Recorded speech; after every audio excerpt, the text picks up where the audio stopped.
guys, welcome to the Homestead. So today we're going to talk about our shackled food system, as Joel Salatin puts it, and kind of go through that video. But before we get started on that, there's been some changes around the Homestead lately, and I got married. So that happened, and there's more information on that over at the Patreon page, patreon.com/American Homestead, link in the description below. Also, my youngest son, Caleb, yesterday got a 7-point buck, so he was very happy about that. His favorite part of the deer is the heart. Leave a comment below if you can share in that excitement. Those of you who know. So hunting season's in full swing, fall's in full swing, and we're looking forward to the coming season. So a lot of great stuff going on with getting ready for charcuterie and some of the other stuff that we've done in the past. We'll have more videos coming up on all of that soon. So, but today I want to talk about this video that came out on X the other day on with Joel Salatin talking about our shackled food system. What can we do about this? And here's the clip. How do we unstick farmers? We give a food emancipation proclamation so that farmers can sell to their neighbors without asking the government's permission. Thousands and thousands of wannabe entrepreneurial small farmers who are ready to access their neighbors with chicken pot pie, charcuterie, raw milk, name it, kefir, butter, but they can't because it takes a $500,000 licensing compliance process with 10 bureaucrats hanging over their shoulders. That's the answer to urban food deserts. It's the answer to everything. It doesn't take a dime of taxpayer money, doesn't take a government agency. It only unleashes liberty and freedom in the food system. We have an enslaved food system that is shackled by a plethora of government agencies and bureaucracies keeping neighbors from being able to do business with each other. You shouldn't have to ask the government's permission to sell a bowl of tomato soup to your neighbor. That should not require a government position. What we need is to unleash the American entrepreneurial spirit on our neighborhoods and let us interact in food transactions without asking the nanny state permission. So I watched this clip, and I totally agree with it. I think, hey, listen, first off, if you have never seen Joel Salatin at an event, like some of these homesteading expos that we do, highly, highly recommend you go and listen to him speak. He's a fantastic speaker, and he really addresses a lot of the issues that we're dealing with when it comes to just our economy, because our food system really affects our economy in a lot of ways, but also when it comes to homesteading. And a lot of beginner homesteaders look to him for guidance because he's been doing this for an awful long time. So, all that to say, when you look back through this clip and you say, okay, this is an idea which releases the farmers to the general public so that they can sell the things that they grow, my wheels start turning and I'm thinking, okay, how does this happen? What would happen if this happened? If you could just, and a couple of points come up, if you could just wave a magic wand and you could have Congress all of a sudden say, yeah, we'll go ahead and release all the farmers to sell what they grow with no regulatory interference whatsoever, a couple of things would happen. Number one, I think it would lower prices slowly in the general grocery markets. Why? Because I think most consumers, for the majority of consumers, they're going to be very slow at getting in, dipping their toes into that pool. Let me know if I'm wrong in the comments below. But I think the prices wouldn't come down very fast. They come down slowly because most of us who already understand and realize what real food is, are already taking part in that system. And for us, it's going to be exciting because that opens up a whole new world of items and options that we can either buy, point of sale, or order online. I would love to be able. We all know food's expensive, but those of us who know that real food's expensive. So I think prices would come down slowly. However, I think also a lot of farmers might get burned a little bit because they all rush into this idea of being able to sell directly to the public. And they find that the competition is pretty hard because there's a lot of people doing that, a lot of farmers who are getting into this. And so it might be a little bit of a push and pull on the farmer side for a minute until more people in the general consumer public get involved and start buying some of these products. What do you think? Am I off base here? I don't think I am, but let me know if your point of view, if you have a different one. So that would be the first thing I think we would see. Prices would come down slowly. Farmers might get a little bit burned because of the competition. So many farmers want to participate in this stuff and they can't right now. So if they all jump in at once, it's going to be a pretty heavy competition, especially for consumers who are not really ready for that food system yet. The other thing is the biggest obstacle to this happening is, I think, probably obvious. If you think about it for a second, the biggest obstacle for this happening, if you could just wave that magic wand, are all of the absolute insane Karens who are just not... We live in a nation of germaphobes, ladies and gentlemen. We do. We live in a nation of Karens and germaphobes who are absolutely not going to be okay with you having access to your neighbor who sells you a bowl of tomato soup, or who sells you some charcuterie, or who sells you some raw Warclim products, because I can't say that phrase on YouTube because every time I do, I have this purple blue-haired keyboard commando over at the YouTube headquarters who likes to ban my videos or demonetize them or just remove them completely from the search results. There are Karens out there that don't want you buying Warclim, that phrase spelled backwards, that gets my channel in trouble every time I mention it. Other channels can mention it, fine, but you can't, Zach. You can't do that. But do you understand? There's an entire public out there who doesn't know what real food is.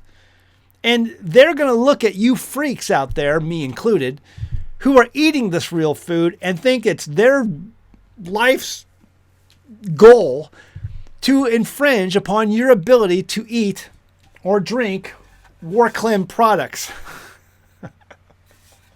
So they don't want you to... There's so many Karens who are gonna, again, there's no way there's an entire regulatory industry built on telling you what you can and can't eat. They're telling you Doritos are fine and Warclim is not. Raw cheese is not. Making a bowl of tomato soup and selling it to your neighbors because you have an abundance of tomatoes in your garden, you can't do that. And there's people who believe that you shouldn't do that. Do you understand that the type of calamity you could be causing by selling food you grow yourself to your neighbors? You're going to destroy the planet. You're going to cause some disease. They really believe this. There are people who've been told their entire lives that certain things that people eat will kill you, and getting them to bypass this thinking is something I believe that's so insurmountable it will not happen until one other thing happens. And that brings me to the point of, how do we finally unshackle this food system? It's my opinion, just my opinion, mind you, that the way you do this is to allow the government to collapse. That's the only way it's going to happen. You have a government that's $38 trillion in debt. Okay, our monetary system is completely upside down. We have a Congress and a government that doesn't know how to stop printing. They don't know how to stop spending. And so we're going to, at some point, reach the end of that road. And when that completely collapses, then you will have freedom and liberty when it comes to our food system that is now currently shackled. So in my county government, there have been a number of instances where people have tried to enact certain ordinances or certain regulations upon the county citizenry.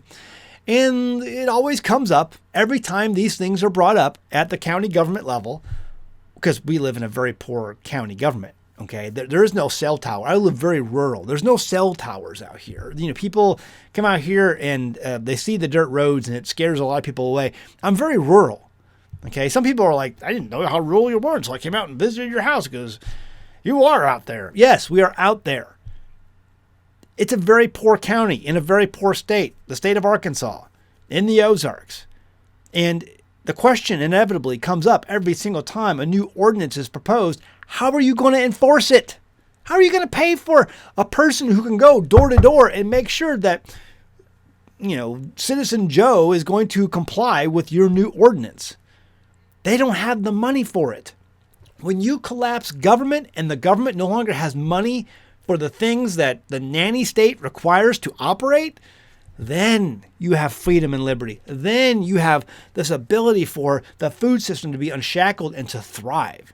Because people will then learn what real food is again. We don't know in this country what real food is. The majority of people, you and I, we're switched on. We're watching these channels. We have all this in common.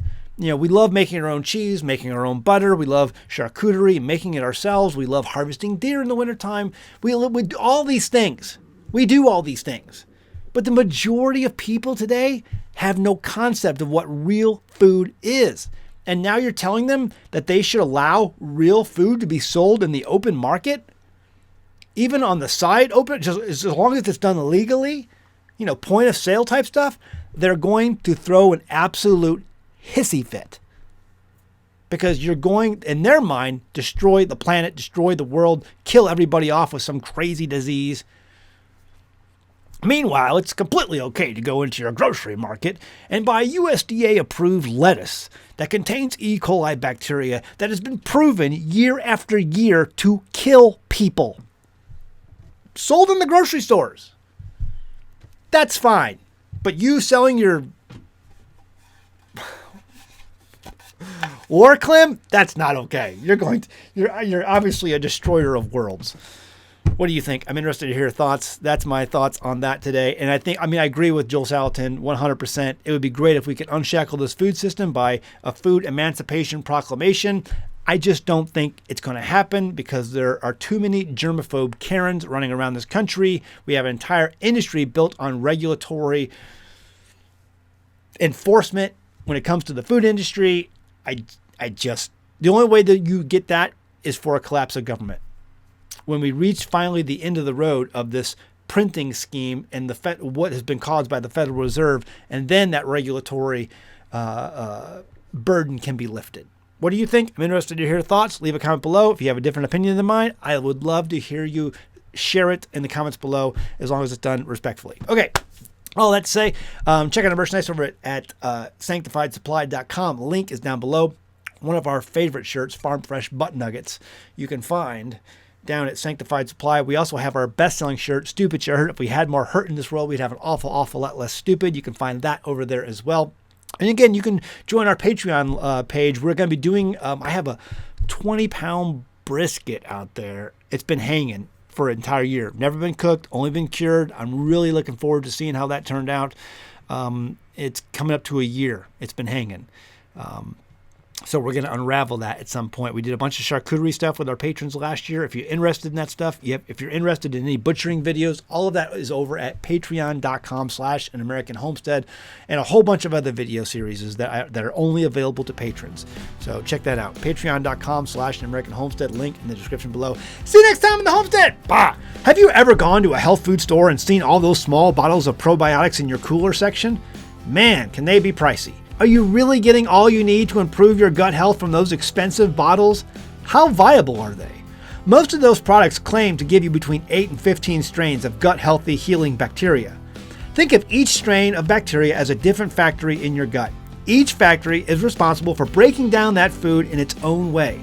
The more factories you have, the more the food is broken down and the easier the food is absorbed and digested by the body. A 2018 study published by the National Library of Medicine shows that one fermented head of cabbage can produce up to 114 strains of beneficial bacteria. That's a lot more food factories than you're getting from that expensive pill bottle. And that's just cabbage. Imagine the probiotics when you add garlic, onions, pepper, and more to that ferment. PerfectPickler.com and its home fermentation kits provide you with everything you need to get started making your own gut-healthy food factories from the comfort of your own kitchen. PerfectPickler.com even provides a jam-packed recipe book with many of our kits. Visit PerfectPickler.com and start fermenting your own veggies to begin your journey to better gut health. That's PerfectPickler.com.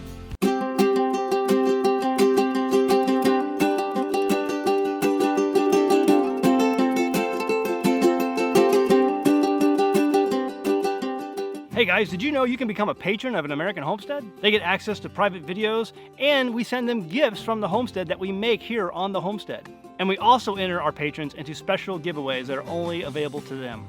And before you go, please check out these other great videos. Go ahead, click. Oh wait.